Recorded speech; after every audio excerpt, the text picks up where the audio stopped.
दोस्तों जरा सोचिए, अगर एक पत्नी जो कि बाहर से दिखने में अपने पति से बेहद प्यार करती हुई दिखाई देती है और घर में अपने बच्चों का पूरा ख्याल रखती है, परिवार के सामने एक जिम्मेदार बहू बनी रहती है और हर किसी को यही लगता है कि वो अपनी शादीशुदा जिंदगी बिल्कुल खुशहाल ढंग से जी रही है। लेकिन उसी पत्नी के दिल में अपने पति के लिए इतना ज्यादा नफरत था कि आप सोच भी नहीं सकते, जिसकी कीमत उस पति को अपनी जान देकर चुकानी पड़ती है। दोस्तों, कहानी की शुरुआत होती है किसी हत्या से नहीं, बल्कि एक ऐसे अफेयर से जो कि कहानी की पूरी दिशा ही बदल देती है। दोस्तों, ये कहानी निधि नाम की एक औरत की है जो अपने पति राकेश और दो बच्चों के साथ दिल्ली शहर के सूरजपुर इलाके में रहा करती थी। राकेश एक सफल कारोबारी था। परिवार में किसी भी चीज की कोई कमी नहीं थी। लेकिन दोस्तों, साल के 2021 की शुरुआत में निधि की जिंदगी में एक ऐसा आदमी आ जाता है जिसने धीरे धीरे उसके पूरे परिवार की खुशियां छीन ली। निधि फिटनेस के लिए एक जिम ज्वाइन करती है। वहीं उसकी मुलाकात अमित से होती है। अमित उस जिम में पर्सनल ट्रेनर था। शुरुआत में दोनों के बीच सिर्फ जिम और एक्सरसाइज को लेकर बातचीत होती थी, लेकिन दोस्तों धीरे धीरे ये बातचीत लंबी होने लगी थी। निधि रोज करीब 1.5-2 घंटे अमित के साथ बिताने लगती है। पहले सिर्फ जिम की बातचीत होती थी, फोन पर बातें शुरू हुई और देखते ही देखते दोनों एक दूसरे के बेहद करीब आ गए। कुछ ही समय बाद ये रिश्ता सिर्फ दोस्ती तक नहीं सीमित रहता, दोनों के बीच अफेयर शुरू हो जाता है। अमित को अच्छी तरह से पता था कि निधि शादीशुदा है और उसका पति राकेश एक सफल और पैसे वाला आदमी है, और इसके बावजूद भी निधि अपने पति से दूर हो जाती है और इस अमित के प्यार में पड़ जाती है। और ये दोस्तों, ये जिम ट्रेनर अमित जिम के बाहर भी निधि से मुलाकात करने लगती है। निधि अमित से घंटों फोन पर बात किया करती थी। कई बार तो घर में रहते हुए भी निधि लंबे समय तक उससे बात करती थी, लेकिन उसे डर था कि कहीं उसके पति को इसके रिश्ते की भनक न लग जाए। इसीलिए वो अपनी कॉल हिस्ट्री तक रोज डिलीट कर देती थी। बातें करने के बाद वो हमेशा इस बात का ख्याल रखती थी कि उसकी कॉल डिटेलिंग या फिर उसका फोन किसी के हाथ न लगे। लेकिन दोस्तों, एक पति अपनी पत्नी के इस बदलते व्यवहार को आखिर कितने दिनों तक नजरअंदाज कर सकता था। एक दिन तो उसे पता चल ही जाता है। राकेश को धीरे धीरे जब महसूस होता है कि निधि के व्यवहार में बदलाव आ रहा है, तो वो रोज अपने फोन की कॉल हिस्ट्री को साफ कर देती है। फोन को लेकर वो जरूरत से ज्यादा सावधानी बरतती है और किसी को भी अपने फोन को छूने नहीं देती। राकेश को धीरे धीरे शक होने लगता है कि निधि उससे जरूर कुछ छुपा रही है। और फिर दोस्तों, एक दिन राकेश के हाथ वो चीज भी लग जाती है जिससे उसकी पूरी दुनिया ही हिल जाती है। वो निधि के फोन पर निधि और अमित के बीच फेसबुक मैसेंजर पर हुई रोमांटिक चैट को देख लेता है, और उस मैसेज को पढ़ने के बाद राकेश को समझ आ गया था कि उसकी पत्नी उससे जबरदस्त धोखा दे रही है। गुस्से में राकेश अपनी पत्नी निधि से सवाल करता है और उसे जमकर सुनाता है। दोनों के बीच इस बात को लेकर जमकर झगड़ा भी होता है। लेकिन दोस्तों, राकेश ने इस बात को निधि तक ही सीमित रखा। उसने परिवार के बाकी लोगों के सामने ये बात आने नहीं दिया। शायद वो अपनी शादी बचाना चाहता था। वो नहीं चाहता था कि निधि की बेइज्जती हो, और उसे ये उम्मीद थी कि निधि अपनी गलती समझ जाएगी और सब कुछ दोबारा ठीक हो जाएगा। लेकिन दोस्तों, राकेश को क्या पता था कि जिस रिश्ते को बचाने की वो बार बार कोशिश कर रहा है, उसी रिश्ते में उसके खिलाफ मौत की साजिशें रचना शुरू हो चुका था। निधि अब अपने पति से भी ज्यादा अमित को पसंद कर रही थी। वो अपने पति और परिवार को छोड़कर अमित के तरफ हो चुकी थी। और धीरे धीरे निधि और अमित ने फैसला लिया कि अगर राकेश को उनकी जिंदगी से हटा दिया जाए तो वो आराम से एक दूसरे के साथ सुखी चैन से रह सकेंगे। लेकिन दोस्तों, इस साजिश के पीछे सिर्फ प्यार नहीं था, इसके पीछे पैसा भी था, लालच भी था। राकेश की मौत के बाद उसकी लाइफ इंश्योरेंस की बहुत बड़ी रकम निधि को मिलने वाली थी, क्योंकि नॉमिनी वही थी। यानी कि एक तरफ तो निधि का अवैध रिश्ता था और दूसरी तरफ लाखों रुपए का लालच। दोनों चीजें मिलकर एक ऐसी साजिश को जन्म देते हैं जिसे आगे चलकर पूरे परिवार को बर्बाद कर दिया। दोस्तों, अब सवाल ये था कि राकेश को आखिर मारा कैसे जाए। सितंबर 2021 में निधि और अमित ने इस काम के लिए देव नाम के एक व्यक्ति को अपॉइंट किया, उसे तैयार किया और ये प्लान बेहद चालाकी से बनाया गया। राकेश की हत्या भी करनी थी और उसे एक सड़क हादसा दिखाना था ताकि पुलिस को कभी भी कोई शक ना लगे, उसे सिर्फ दुर्घटना ही लगे।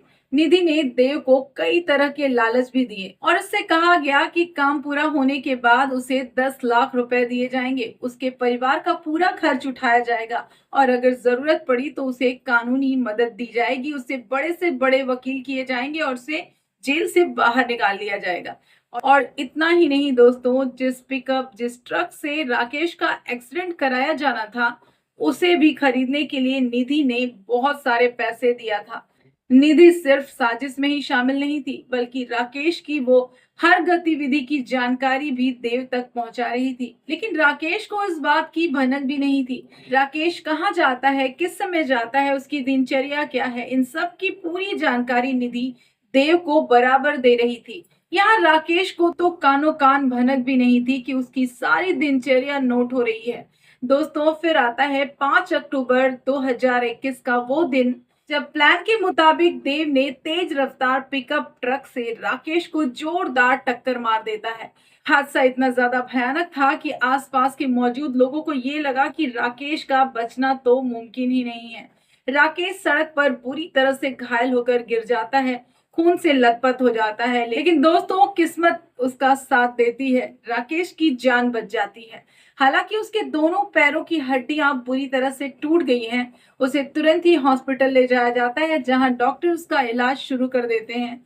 हादसे के बाद लोगों ने उस ट्रक ड्राइवर देव को पकड़ लिया था और पकड़कर उसे खूब मारा। उसके बाद उसे पुलिस के हवाले भी कर दिया। वहीं राकेश के परिवार की तरफ से उस ट्रक ड्राइवर देव के खिलाफ मामला भी दर्ज कराया गया। जब मामला कोर्ट तक पहुंच जाता है तो देव अपनी सफाई में ये कहता है कि उसने जानबूझकर राकेश को टक्कर नहीं मारी थी। उसका दावा था कि ट्रक का ब्रेक अचानक ही फेल हो गया और इसी वजह से गाड़ी बेकाबू हो गई और राकेश से टकरा गई। दोस्तों, उसके बाद कोई ज्यादा कार्रवाई नहीं हुई, लेकिन कुछ ही समय बाद देव को जमानत भी मिल गई। पुलिस और परिवार दोनों को यही लग रहा था कि ये एक सड़क हादसा था और गलती से हो गया था। लेकिन दोस्तों, असलियत में ये हादसा नहीं बल्कि एक हत्या की पहली कोशिश थी। और अब सबसे बड़ी डरावनी बात ये थी कि पहली कोशिश तो नाकामयाब हो चुकी थी और अब ये साजिश रचने वाले दूसरा रास्ता ढूंढते हैं। इस बार राकेश को बचने का कोई भी मौका नहीं देने वाले थे। दोस्तों, 15 दिसंबर 2021 को हादसे के करीब 2 महीने बाद दोपहर का वक्त होता है। राकेश अपने कमरे में लेटकर आराम कर रहा था। एक्सीडेंट की वजह से उसके पैरों में जो चोट आई थी, वो ठीक से अभी चल भी नहीं पा रहा था, इसीलिए वो काफी ज्यादा बेड रेस्ट पे था। दूसरी तरफ उसकी पत्नी निधि रसोई में ही खाना बना रही थी। घर का मेन दरवाजा पूरी तरह से खुला हुआ था और तभी एक आदमी बंदूक लेकर घर के अंदर दाखिल होता है और वो कोई और नहीं बल्कि वही देव था। वो सीधे उस कमरे की तरफ बढ़ता है जहां राकेश मौजूद था और लेटा हुआ था। कुछ ही सेकंड बाद घर के अंदर गोलियों की आवाज गूंज उठती है। आवाज सुनकर निधि घबराने का नाटक करते हुए रसोई से बाहर भागती है और देखती है कि एक हथियारबंद आदमी उसके पति पर लगातार ताबड़तोड़ हमला कर रहा है। और तब निधि उसके कमरे तरफ दौड़ती है और दरवाजा खोलने की कोशिश करने लगती है, लेकिन तब तक हमलावर ने अंदर से दरवाजा पूरी तरह से बंद कर लिया था। निधि दरवाजा नहीं खोल पाई और वो डर कर घर से बाहर भागी। जोर जोर से लोगों से मदद के लिए चिल्लाने लगती है। उसकी आवाज सुनकर वहां पड़ोसी पहुंच जाते हैं, लेकिन कमरे का दरवाजा तब भी बंद था। लोग समझ नहीं पा रहे थे कि अंदर आखिर क्या हो रहा है। कुछ लोगों ने तो खिड़की से अंदर झांक कर देखा तो उनके होश उड़ गए। देव ने घायल राकेश को बेड से नीचे गिरा दिया था और उसके बाद उसने बेरहमी से राकेश पर गोलियां चला दी थी। एक गोली राकेश के कमर में लगती है और दूसरी सीधे उसके सिर में। इसके बाद देव ने बंदूक में तीसरी गोली भी भरी और दरवाजे की तरफ दौड़ कर बढ़ता है। कुछ ही देर बाद दरवाजा खुलता है और देव वहां से बाहर आता है और उसने बंदूक में गोली भरकर वहां आसपास के लोगों को डराने की कोशिश की ताकि लोग उसे आराम से जाने दें। लेकिन इस बार पड़ोसी पीछे नहीं हटते। वो पूरी हिम्मत जुटाकर उस भीड़ ने देव को वहीं पकड़ लिया। लोगों ने उसे एक खंभे से बांध दिया और गुस्साई भीड़ ने उसकी खूब पिटाई कर दी।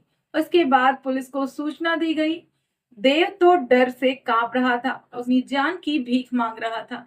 लेकिन इसी दौरान उसने एक ऐसी बात कही जिसे सुनकर वहां मौजूद लोग हैरान रह गए। उसने कहा कि अब तो मुझे मार ही डालो, क्योंकि मेरा काम पूरा हो चुका है। मुझे इसके बदले जो मिलना था वो मिल चुका है। दूसरी तरफ घायल राकेश को तुरंत ही हॉस्पिटल ले जाया जाता है, लेकिन उसके सिर में गोली लगने के कारण डॉक्टर उसे बचा नहीं पाते और कुछ ही देर बाद राकेश की मौत हो जाती है। एक खुशहाल परिवार कुछ ही मिनटों में मातम में बदल चुका था। दोस्तों, ये आदमी राकेश बहुत ही अच्छा आदमी था। वो गरीबों की मदद करता था और लोगों के बीच अपनी नेक दिली के लिए जाना जाता था, और उस आदमी की दिन दहाड़े हत्या कर दी गई थी। निधि को जब पति की मौत की खबर मिलती है तो वो भी सदमे से बेहोश होकर वहीं गिर पड़ती है, और सारे इलाके में अब डर और सनसनी फैल जाती है कि कोई कैसे ऐसा कर सकता है। कोई दिन दहाड़े घर में घुसकर कैसे गोली मार सकता है। दोस्तों, हर कोई यही सवाल पूछ रहा था कि आखिर राकेश को किसने मारा होगा, क्यों मारा होगा। दोस्तों, अब जांच की शुरुआत होती है। तब पुलिस के सामने पहली सबसे बड़ी बात आती है कि राकेश पर गोली चलाने वाला आदमी कोई और नहीं, बल्कि ये वही देव था जिसने 2 महीने पहले उसका एक्सीडेंट किया था। पुलिस को पता चल जाता है कि जमानत पर बाहर आने के बाद देव लगातार राकेश पर केस वापस लेने का दबाव बना रहा था, लेकिन राकेश ने भी कह दिया था कि वो किसी भी कीमत पर समझौता नहीं करेगा। उसका कहना था कि जो भी हुआ तुम्हारी गलती की वजह से हुआ है, और इसके लिए कानून अपना काम करेगा, मैं कुछ नहीं कर सकता। यही बात देव को अंदर ही अंदर पूरी तरह से परेशान कर रही थी। पुलिस ने माना कि शायद इसी वजह से गुस्से में देव ने राकेश की हत्या कर दी होगी। देव को गिरफ्तार करके जेल भेज दिया जाता है। मामला कोर्ट तक पहुंच जाता है और अब कानूनी प्रक्रियाएं शुरू हो जाती है। समय धीरे धीरे गुजर जाता है। 2024 की शुरुआत तक इस मामले में अदालत का कोई भी अंतिम फैसला नहीं आया था। ऐसा लग रहा था जैसे ये केस भी बाकी मामलों की तरह धीरे धीरे फाइलों में दबता जा रहा है। लेकिन दोस्तों, तभी अचानक एक ऐसा दिलचस्प मोड़ सामने आता है जिसने पूरी कहानी को पलट कर रख दिया। 2024 की शुरुआत में शहर के एक वरिष्ठ पुलिस अधिकारी विक्रम राठौर को एक व्हाट्सएप मैसेज मिलता है। इस मैसेज भेजने वाले का नाम राकेश का भाई मनोज था, जो उस वक्त ऑस्ट्रेलिया में रह रहा था। मनोज ने पुलिस वालों से कहा कि उसे शक है कि राकेश की हत्या के पीछे सिर्फ देव का हाथ नहीं है। उसे शक था कि परिवार का ही कोई बहुत करीबी व्यक्ति इस साजिश में शामिल हो सकता है। उसने पुलिस से इस मामले को दोबारा और गहराई से जांच करने की मांग की। असल में राकेश का भाई मनोज इससे पहले भी कई बार पुलिस के सामने अपनी शंका जाहिर कर चुका था। उसने कहा था कि मेरे भाई की मौत सामान्य नहीं है, आप समझिए, इसमें जरूर किसी का हाथ है। लेकिन उसकी बातों को ज्यादा गंभीरता से नहीं लिया गया। लेकिन दोस्तों, इस बार हालात अलग थे और उस पुलिस वाले विक्रम राठौर ने इस केस की पुरानी फाइल मंगवाई और शुरुआत से पूरा मामला शुरू कर दिया जांच करना। जैसे जैसे वो केस को समझते गए, उनके सामने नए नए सवाल आकर खड़े होते गए। सबसे बड़ा सवाल तो ये था कि अगर देव ने राकेश का एक्सीडेंट सिर्फ गुस्से में या फिर किसी सामान्य विवाद की वजह से किया हो तो फिर ठीक है, 2 महीने बाद फिर उसे गोली मारने की क्या जरूरत पड़ गई। आखिर ऐसा क्या था जिसकी वजह से एक सड़क हादसे के आरोपी ने हत्या जैसा जघन्य पाप कर दिया। आखिर ऐसा क्या था जिसकी वजह से एक सड़क हादसे के आरोपी ने हत्या जैसा एक बहुत बड़ा कदम उठा लिया। दोस्तों, अब यही सवाल पुलिस को एक नई दिशा में ले जाता है। विक्रम राठौर ने अपने भरोसेमंद जूनियर अधिकारी रोहित कुमार को गुप्त जांच की जिम्मेदारी दी, और उनका उद्देश्य तो साफ था, वो असली साजिशकर्ताओं का पता लगाना चाहते थे। पुलिस अब इस केस को एक नए एंगल से देखने लगती है। पुराने कॉल डिटेल निकाले जाते हैं, बैंक ट्रांजैक्शन खंगाले जाते हैं, देव की गतिविधियों को पूरा दोबारा से ट्रेस किया जाता है, और फिर पुलिस के हाथ एक बेहद अहम सुराग लग जाता है। जिस पिकअप ट्रक से राकेश का एक्सीडेंट हुआ था उसे हादसे के कुछ ही दिन पहले खरीदा गया था, यानी कि वो बिल्कुल नया था। यानी कि जिस घटना को सड़क हादसा बताया जा रहा था उसके पीछे पहले से ही एक जबरदस्त तैयारी हुई थी। लेकिन दोस्तों, इसके बाद पुलिस को एक के बाद एक और बड़ा सुराग मिल जाता है। देव की कॉल डिटेल्स और बैंक रिकॉर्ड में एक नया नाम बार बार सामने आ रहा था। वो नाम था अमित शर्मा का। अब पुलिस के सामने ये सवाल था कि आखिर ये अमित कौन है और उस राकेश की मौत से इस अमित का क्या संबंध है।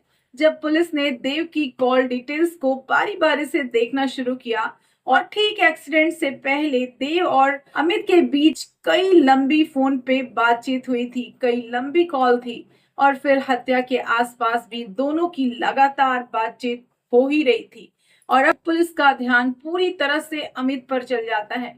पता चलता है कि अमित एक जिम ट्रेनर था और वो साथ ही बॉडी बिल्डिंग सप्लीमेंट्स की दुकान भी चलाता था। कुछ खास कमाता नहीं था, लेकिन उसके चर्चे बहुत अच्छे थे। लड़कियां उस पर जान देती थी। और दोस्तों, सबसे ज्यादा चौंकाने वाली बात अभी भी बाकी थी। राकेश के एक्सीडेंट वाले केस में देव की जमानत कराने वाला आदमी भी अमित ही था।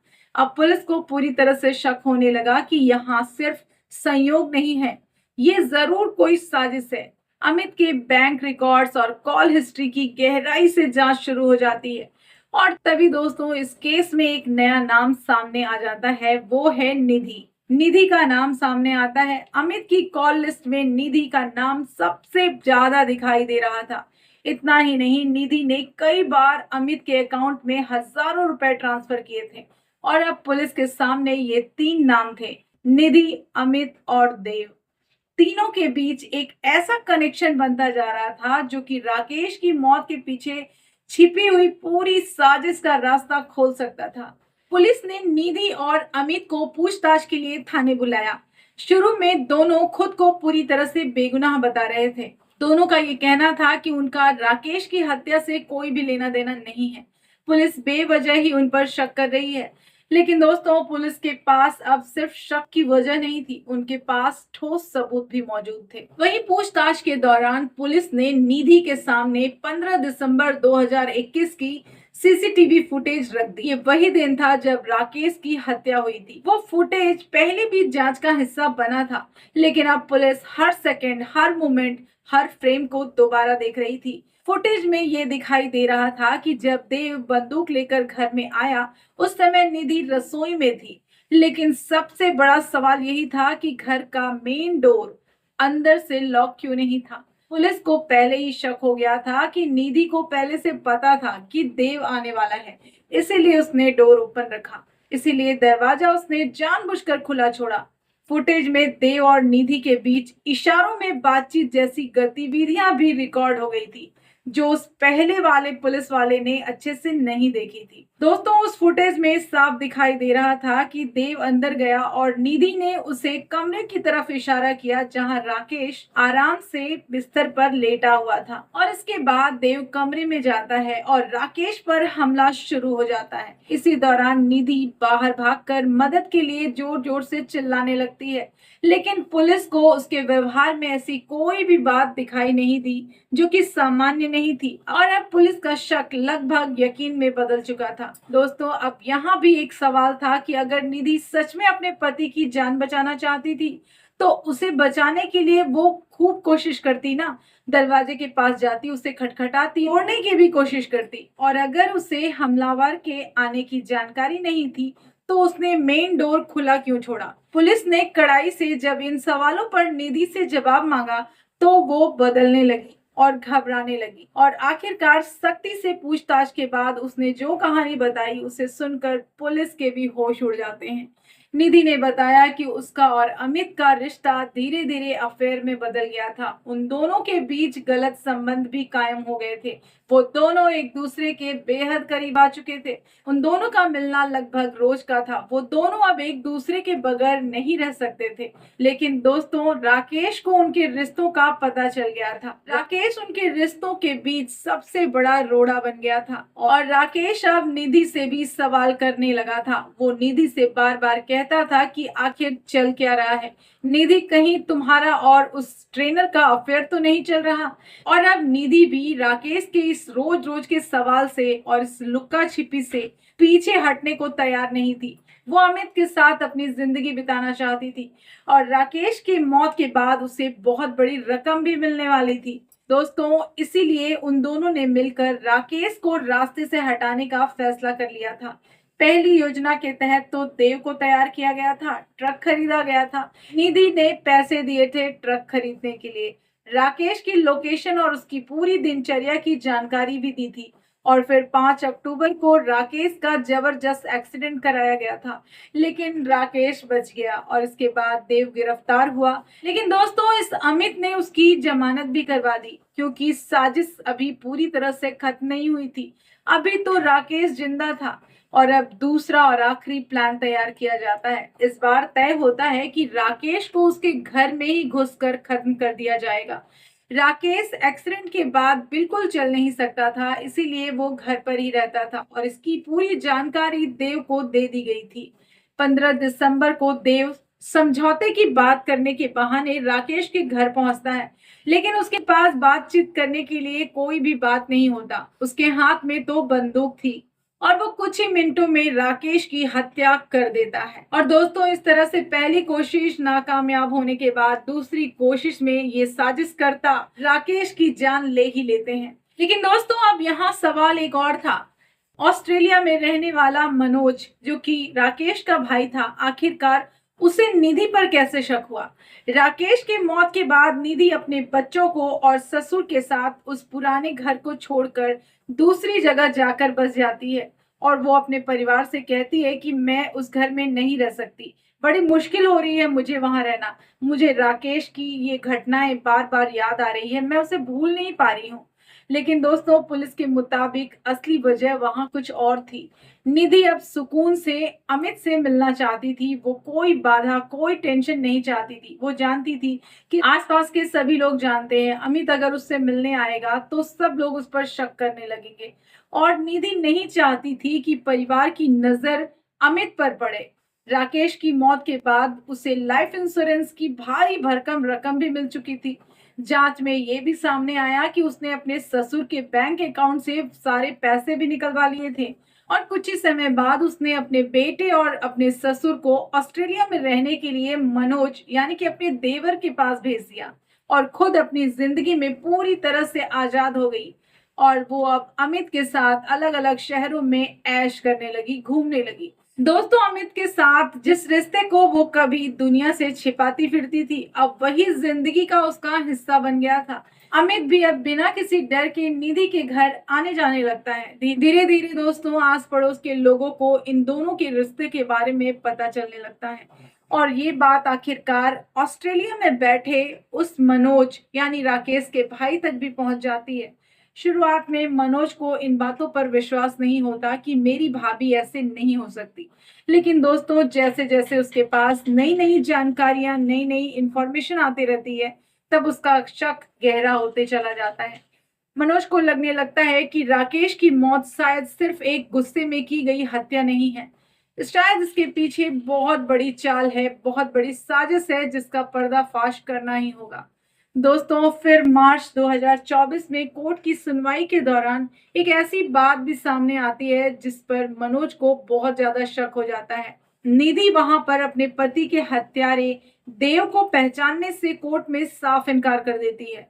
मनोज के लिए ये बात बेहद अजीब था। मनोज ये सोचता है कि जिस हत्यारे को पूरे पड़ोसी पहचान गए, सबने उसे पकड़कर इतना मारा पीटा, सब लोग पहचानते हैं, बच्चा बच्चा पहचानता है, लेकिन मेरी भाभी निधि, जिसके पति की उसने हत्या की है, वो इसे पहचानने से इनकार कर रही है। आखिर क्यों? दोस्तों, यही से मनोज को पूरा यकीन हो गया था कि इस मामले में बहुत बड़ा सच है जो अभी तक छुपा हुआ है। और दोस्तों, साल 2021 से ही पुलिस से दोबारा जांच की मांग कर रहा था मनोज, लेकिन हर बार उसे यही जवाब मिल रहा था कि आरोपी पकड़ा जा चुका है, मामला साफ हो गया है। लेकिन जब पुलिस इंस्पेक्टर विक्रम राठौर की पोस्टिंग होती है तो मनोज उसी उम्मीद से कि शायद उसके भाई का कातिल मिल जाएगा, उसे इंसाफ मिल जाएगा। वो इंस्पेक्टर भी इस केस को शुरुआत से दोबारा खंगालना शुरू कर देता है। पुराने रिकॉर्ड देखे जाते हैं, कॉल डिटेल्स निकाली जाती है, बैंक ट्रांजैक्शन चेक किए जाते हैं, सीसीटीवी फुटेज को बार बार देखा जाता है और एक एक करके सारे सुराग सामने आने लगते हैं जिन्हें शुरुआती जांच में नजरअंदाज कर दिया गया था। अब बिल्कुल तस्वीर साफ थी। राकेश का 5 अक्टूबर वाला एक्सीडेंट कोई सामान्य हादसा नहीं था।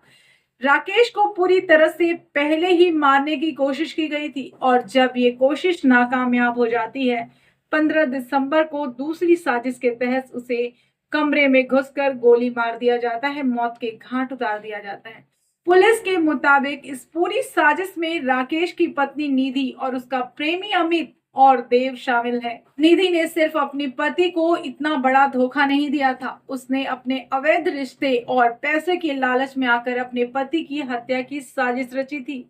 आखिरकार पुलिस ने निधि और अमित और देव को गिरफ्तार करके जेल भेज दिया और इस मामले की शुरुआती जांच में लापरवाही बरतने वाली पुलिस टीम के खिलाफ भी कार्रवाई की गई, क्योंकि शुरुआती जांच में कई अहम सुरागों को नजरअंदाज कर दिया गया था। दोस्तों, इस पूरी कहानी में सबसे डरावनी बात यही थी कि जिस घर को बाहर से लोग एक खुशहाल परिवार समझ रहे थे, उसी घर के अंदर एक ऐसी साजिश तैयार हो रही थी जिसकी भनक बेचारे राकेश को भी नहीं थी। एक पति अपने पत्नी पर आंख बंद करके भरोसा कर रहा था। पत्नी बाहर से उसका पूरा साथ देने का नाटक कर रही थी। प्रेमी के साथ मिलकर पहले सड़क हादसे की साजिश रची गई और जब वो नाकाम हुई तो गोली मारने की योजना बनाई गई और आखिरकार एक व्हाट्सएप मैसेज ने उसके पूरे राज को दोबारा जिंदा कर दिया, जिसे सब लोग ये समझ रहे थे कि वो केस खत्म हो चुका है। लेकिन नहीं दोस्तों, कहते हैं ना कि गुनाह कभी छुपता नहीं। सच कितना भी पुराना हो जाए लेकिन किसी ना किसी दिन वो सामने आ ही जाता है। और दोस्तों, इस कहानी में भी वही हुआ।